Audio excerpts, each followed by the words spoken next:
Kevin, just a clarity point here, because people were wondering if these numbers are accurate actually in the report. And the debt service reserve is money that we actually keep out of proceeds, right, in order to make those payments. Yeah, the debt service reserve, yes, that will go to the trustee. Because it makes it look a little strange when there's $11 million worth of fees, and yet we're keeping. Sure, I mean, some of these items are very standard. You're never going to be able to issue bonds without a debt service reserve. Right. And to that extent, capitalized interest is typically very normal based on time. And so these things are very, like I said, these are very normal transactions. So we retain that funding. And if my recollection is clear, some 2 years ago, we analyzed the market for these fees to see that they were not only competitive, but fair. Went through that whole process some time ago. So it's not like you can go around the corner and get it 20 points cheaper, from what I can see. And we did that valuation. On the debt service, is that something that gets put into like a reserve fund in case of problem payment? Exactly, it's a debt service reserve that the trustee will hold on. So in The trustee reality, holds on to that. Yeah, right, so in reality, the cost is not 11 million, it's more like about 8.5 million, is that correct? I'm not going to play that game. But understand what happens with that money is the debt service reserve is money that the bondholders lend you. It gets put in a rainy day fund in case you can't make your debt service or something. The trustee controls that. The trustee draws on that. This board doesn't have access to that account. Okay? That's all done by the trustee. At the end of your bond term, that money is used to make your last bond payment or towards your last bond payment. So you get the benefit of that money when there's no longer a need for a debt service reserve. That money goes to offset what people will have to pay in assessment. So the last assessment bill people get will take into account a credit of what's in that debt service reserve fund. So we get the benefit 30 years down the road. That is correct. Yeah. But if you want to issue any bonds, as you found out with your bond bank bonds, you have to have a debt service reserve. Nobody's going to loan you the money without having a reserve. The insurance dollars.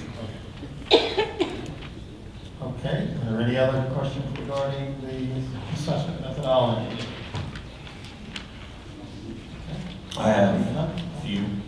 You certainly can ask for a comment. And anybody else from Poinciana West have any questions?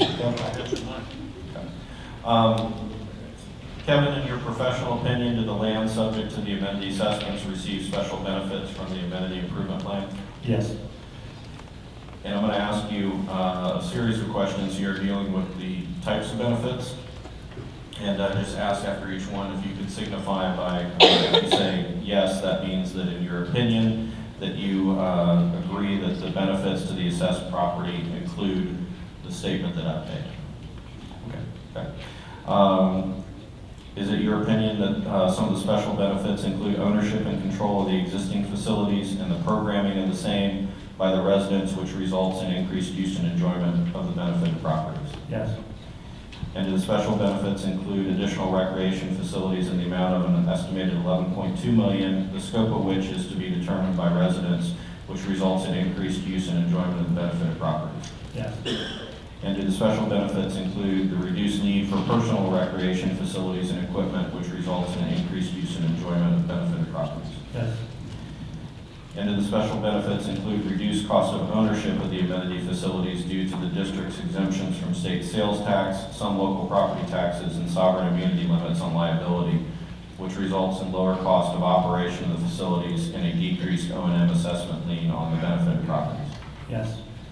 And do the special benefits include the low-cost tax-exempt financing available to the districts, which is not available to the club, which results in lower capital costs and a decreased debt assessment lien on the benefited properties? Yes. And do the special benefits include the elimination of club fees as a lien on the land within Solivita? Yes. And do the special benefits include a payoff of replaced club fees in 30 years compared to payment of club fees in perpetuity under the club plan, which reduces the overall capital debt lien imposed on the benefited properties? Yes. And do the special benefits include the fact that the CDD debt assessments are not subject to future increases as are current club fees, which reduces the overall capital debt lien imposed on the benefited properties? Yes.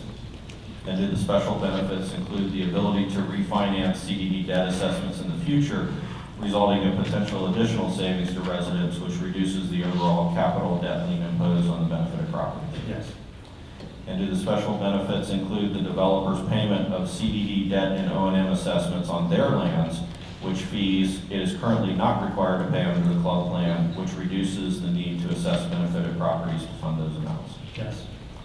And do the special benefits include limitation of Solivita North, is what we're calling it now? So limitation of Solivita North passes to non-residents, which is currently not limited by the club plan, and which results in, number one, increased use and enjoyment of benefited properties, and two, reduces the amount of O&M assessments to be levied on benefited properties by limiting overcrowding, overuse, etc. Yes. And do the special benefits include the fact that the amenity facilities are not subject to foreclosure, as they are a privately owned and mortgage, which ensures continual operation of the facilities, which protects property values within the community? Yes. And do the special benefits include eventual resident ownership and operation of the sales and administration building, which ensures the manner in which this facility will be utilized, protecting property values within the community from a non-conforming use of the facility? Yes. And finally, do those special benefits include establishment of a capital reserve fund without materially increasing amounts paid, where no fund has currently been established, which results in a reduced O&M assessment lien on the benefited properties to fund the same? Yes. In your professional opinion, will the special benefits the lands will receive be equal to or in excess of the amenity assessments thereon when allocated as set forth in the methodology? Yes. In your professional opinion, are the amenity assessments reasonably apportioned among the lands subject to assessments? Yes. In your professional opinion, is it reasonable, proper, just to assess the cost of the amenity improvement plan against the lands in the district in accordance with your methodology, which results in the amenity assessment set forth on the final assessment roll? Yes. And finally, is it your opinion that it is in the best interest of the district and its residents that the amenity assessments be paid and collected in accordance with the methodology and the district's assessment resolutions? Yes. Thank you very much, Kevin. Unless anybody has any other questions for Kevin, I just ask him to have a seat. Thank you, Kevin. At this point in time, does the board have any other comments and questions before we allow for public comment? No.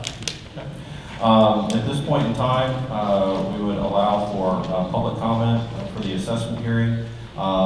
The assessment hearing that's open right now is both for the Poinciana CDD as well as the Poinciana West CDD. So if you have comments on either one of the proposed assessments by either one of those communities, we would ask that there is a 3-minute limitation within the district's rules for public comments.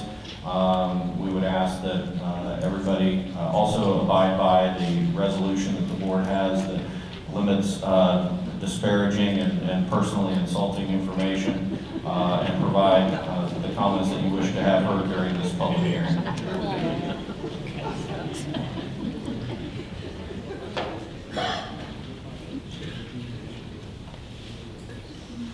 I'm Norm Gundell, 419 Fountain Valley Lane. My remarks were 3 minutes when I got here, but I've added to them so they may run a few seconds over. In the words of Judge McDonald, the property burdened by the assessment must derive a special benefit from the service provided by the assessment. Here, your consultants describe benefits from the acquisition, but they do not say, and you do not know, whether that acquisition arises from the assessments. If the club membership fee is not legal, or if the amenities must be turned over at 90% sales, the court will award those benefits without the assessments.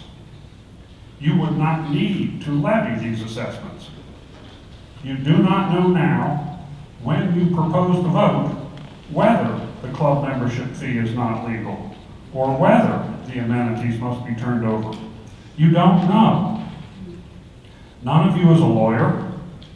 Your lawyer should advise you in writing, but he has somehow persuaded you to not ask. Could it be that if you asked, the answer would confirm that you don't know and preclude today's vote? Mr. Eckert did just say that his firm would provide at a later date this opinion. But you need to know that before you vote, not later. You are voting today. A letter received later does not inform your vote today. AV Homes, who would receive the money, will tell you one thing. I, who like other residents would pay the money, will tell you something else. You don't know today which of us is right. You have no written legal opinion on which you can rely. You don't know. And if you levy this burden on us today, when you don't know, you will be found arbitrary and capricious, just like the first trial when you didn't know why the assessments varied. Again, from Judge McDonald, the court finds plaintiff's apportionment of the subject special assessments was arbitrary and capricious. Arbitrary and capricious. The state of Florida explains in their Supreme Court brief that the terms arbitrary and capricious are defined in Florida law. A capricious action is one which is taken without thought or reason or irrationally. An arbitrary decision is one not supported by facts or logic or despotic. You don't know. An action taken without thought or reason. You don't know. A decision not supported by facts or logic. Arbitrary and capricious. Just like the varying assessment levels you imposed when you didn't know. Don't be arbitrary and capricious again. Don't levy assessments when you don't know. Don't set yourself up for another validation denial. Don't make the same mistake twice. Don't do it again. Thank you.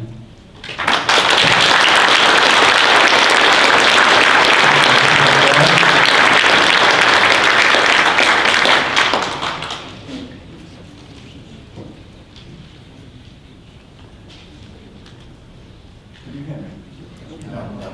You can hear me. Speak up.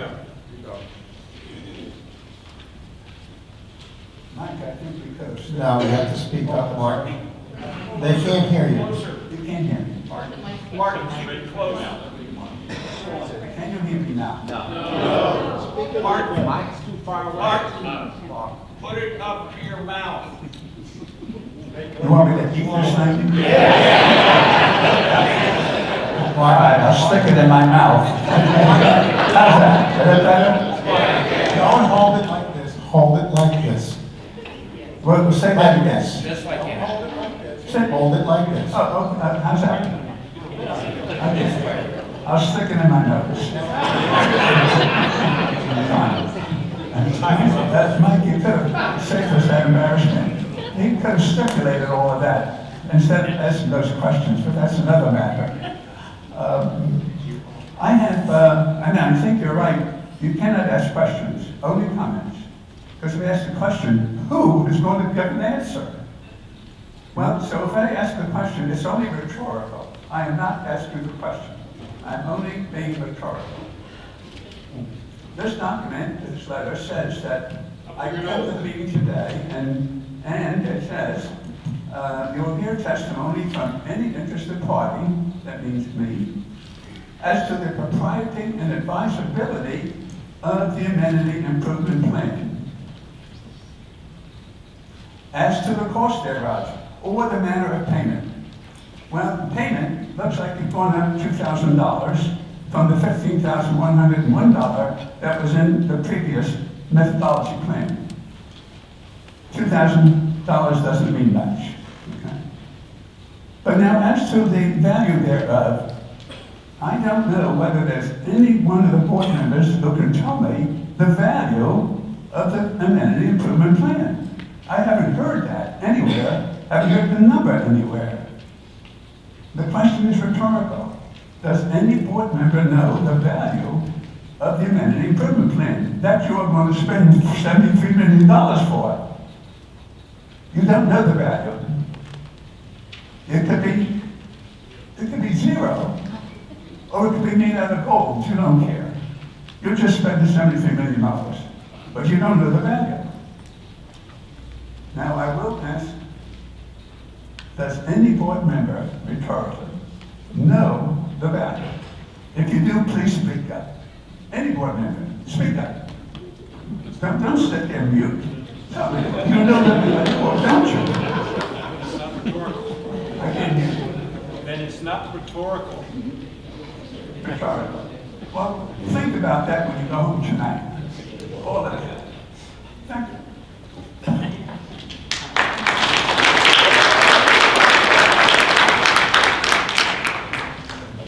Okay, any other audience comments?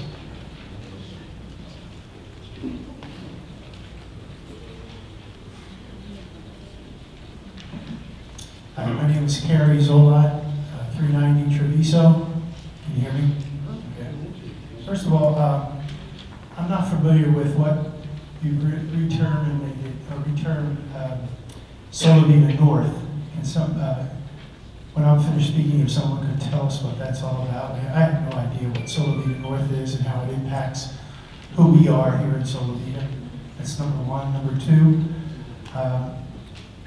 I don't think anybody here sees the next few years prices of bonds going down, the percentage is going down. I would think that the percentage of bonds are going to be going up.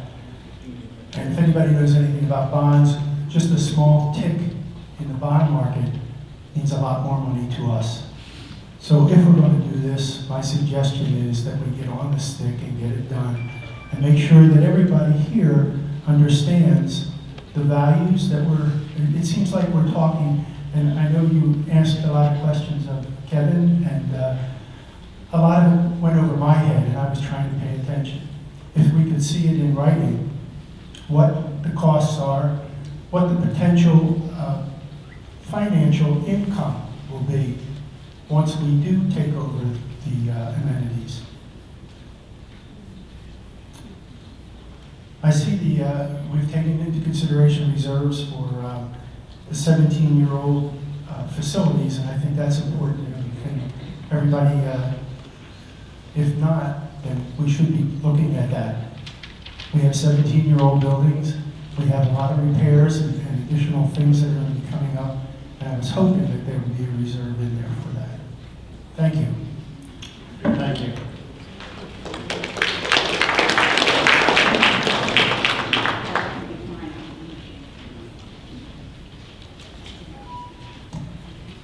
Good afternoon.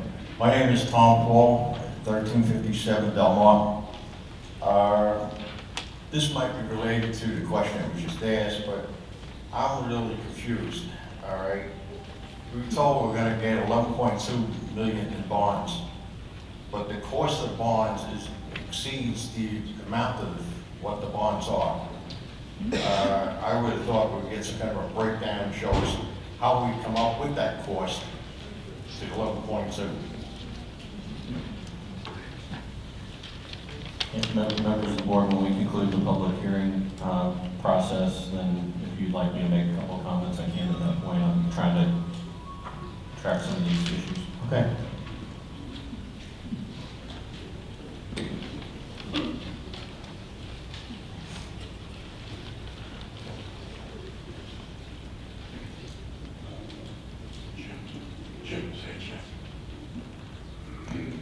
Jim Zajac, 449 Fountain Valley Lane. I have a medical condition. I have a paralyzed vocal cords. Bear with me. I'll try not to be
Hello, my name is Tom Sladowski at 531 Tapatio Lane.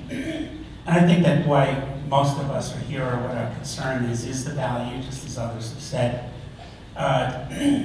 The evaluation that AV Homes has done has resulted in the prices that have been presented. There's been another appraisal done that I think came in with the value of the buildings at 19 million. The way I look at it is that this is a business, and my question is, what is the value that a third-party buyer would pay for these amenities and make an adequate return for themselves? And that should be more or less what the price is to the homeowners here, and not what the cash flow is of the dues that would have been paid over the 30 years or anything else. But what would a third party buy the amenities for in an open, free market? And that is my concern. That's why I'm here today, and I'm sure that a lot of people here today have the same concern. Thank you.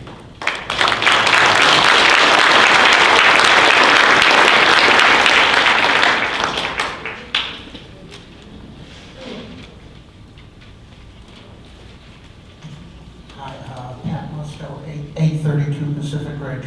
I didn't catch your last name. MUSTO. I believe that the new development across Cypress is going to be able to use the facilities here for a period of 5 years. They will be issued 1,000 passes. Is that going to be age restricted? Also? You tell me if you want me to answer questions, Mr. Chairman. Well, I was just wondering, are we going to have teenagers and college kids using our facilities for the 5 years if that's not age restricted? Is that the Q&A? It is, it's also addressed in the contract in terms of, I think it's 90% of the passes have to be to people who are, I think, 55 and over. There's a Q&A up on the website, and there's also the contract. I think the contract specifies 18 years old as the youngest. Yeah, I believe so, because that's what it is. I would, Yeah, and the contract specifies 18 years old as the youngest person that can get a membership. Yeah, and you know, keep in mind, right now, under the club plan, anybody can come in that the developer wants to let come into the club. So that's the existing platform that we're operating under now. And I just want to make sure the board remembers that. yes, thank you. Any other questions, comments? Sorry, comments, not questions, comments.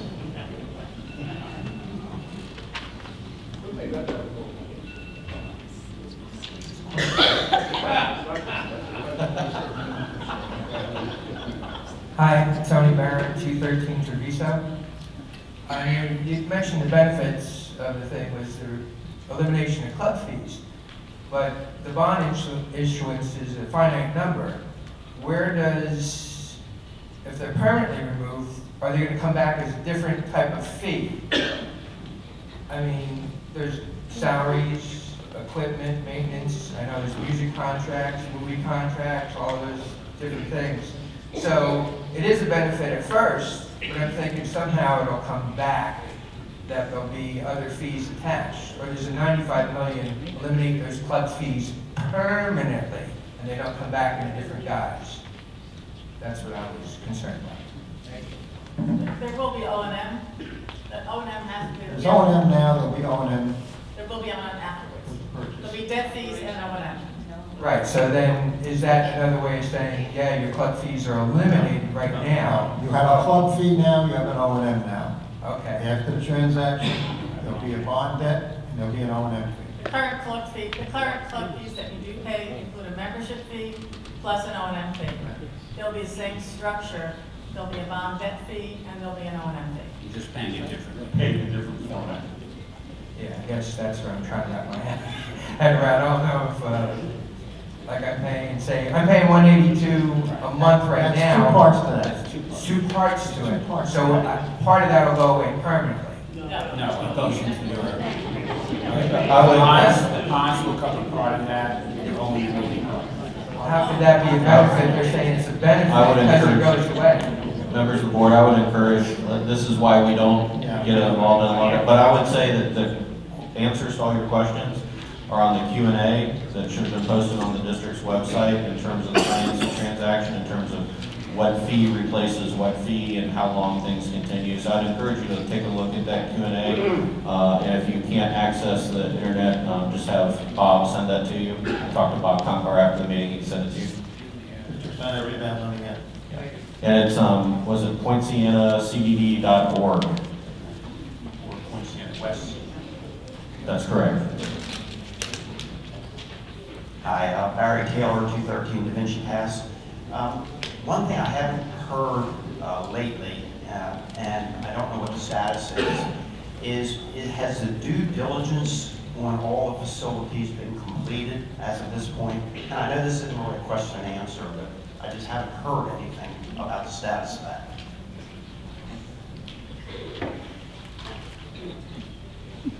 The inspection period is still open. Inspection period is still open. Terry Way, 1319. Terry Guay, 1319 Benita Canyon Drive. Just some comments. In looking at the contract, I'm having a hard time to justify in my head the price and the fact that it's based on 30 years of paying the club fees to AV Homes.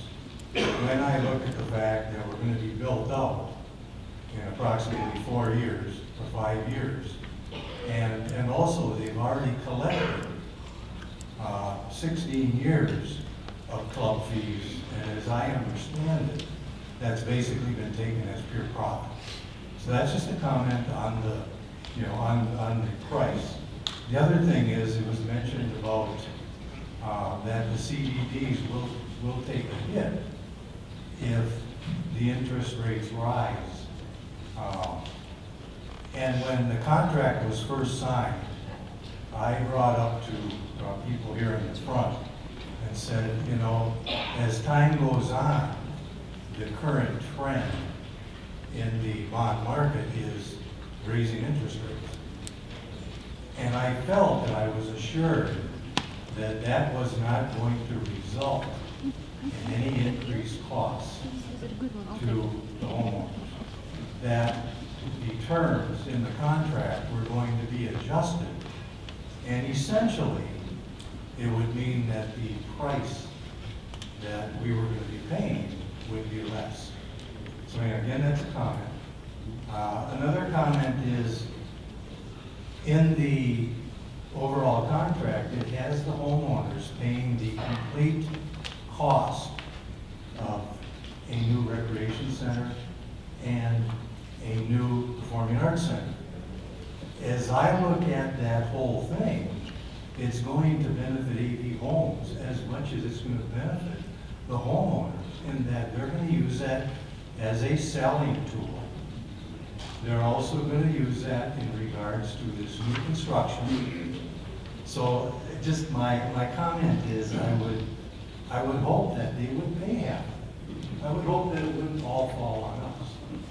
So anyway, just a couple of comments I wanted to present. Thank you very much for your time.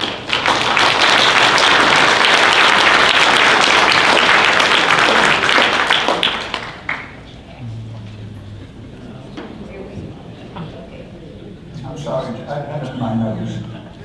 I'm sorry to bother you again, but I'm sort of troubled now from what I see here and what I've seen at other public meetings. There is a wall of silence built between the people who come to talk to you and the board who is to talk to the people. You have made a rule, I think you made a rule, but I don't know whether 600 CDDs in this state have the same rule. Do all boards of supervisors sit like mannequins and not able to discuss technical issues with the people who ask questions? Do I have a course of action, a declaratory judgment in Chapter 190? Does that say that a board must sit like mannequins and never talk to the people who ask questions? Then why come to a meeting? But just to tell you, we have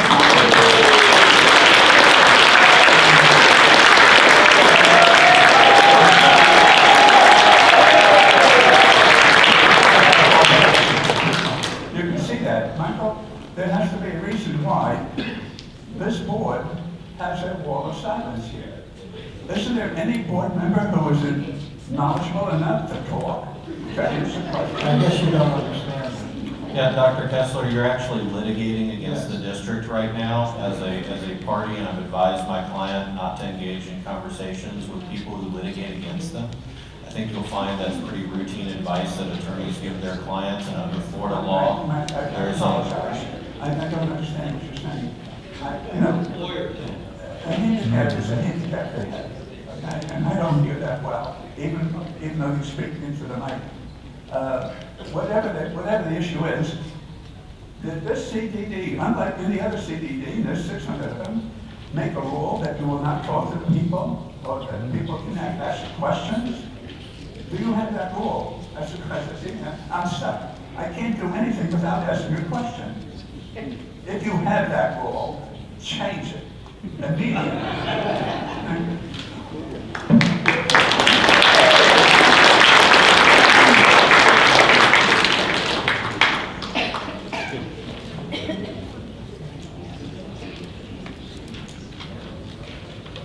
Barry Taylor, 213 Convention Pass. Just as a follow-up, based on what Mr. Eichler said, I just kind of want to make a point that contrary to statements that I have heard directed at us, absent the residents' opposition, because the inspection period has not been completed yet, absent the residents' opposition, this sale would not have gone through as of this moment. Thank you.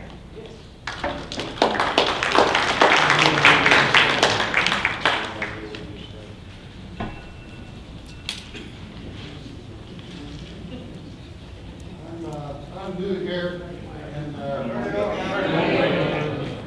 I'm new here, and I'm not familiar with anything. But I have a degree in real estate. The name? My name is Curtis Guys, Treviso neighborhood.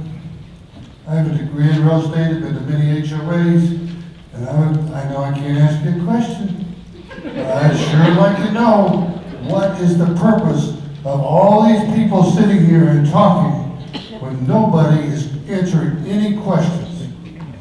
Something is wrong somewhere, and that's from an outsider just coming in here. I'm not stupid. That means somebody could charge us $5 million. I can say, what's the $5 million for? Just gonna look at us? Something is wrong here, right now. I don't know the issue, but something is wrong.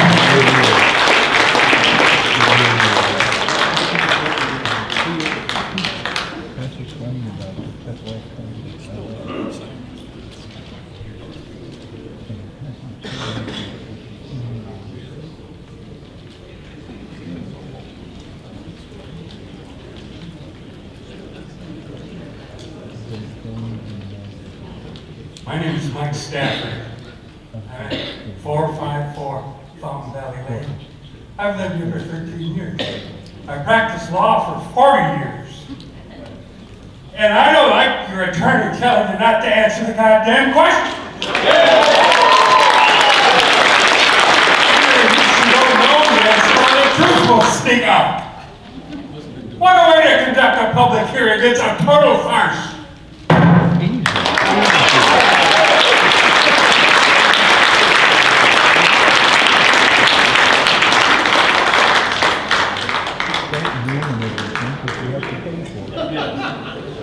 Do we have any other public comments?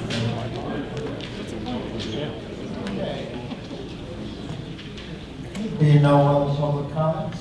Move to close the public comment period? No?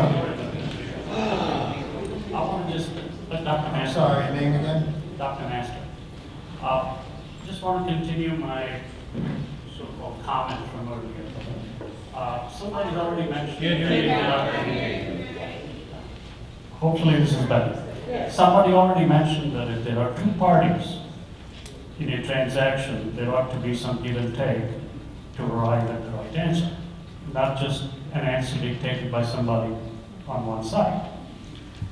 So I'm still trying to understand this cost of the bond issue. I understand the reserve part as the discussion was going on. I understood all the other parts. So let me just focus on one part. I think what Mr. Eckert said, if I didn't misunderstand it, was that part of the cost there is to understand the whole process of validation and the studies that were done and all that good stuff.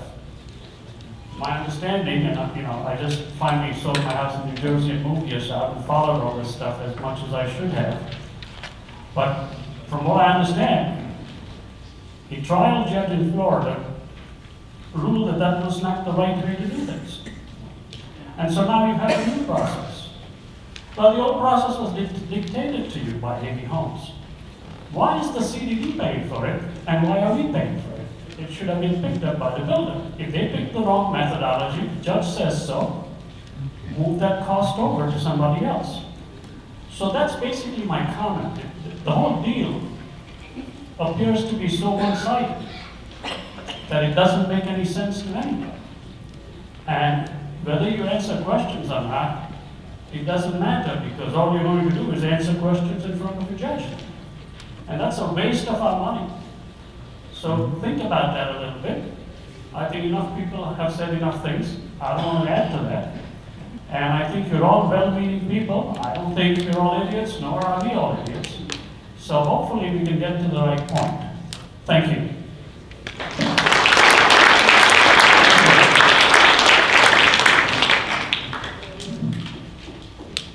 Is this on? I just wanted to get a message of this. I'm Jeanette Hamlet, live Hamlet, live at 739 Carnell. I know this has gotten a little heated, but we're all neighbors.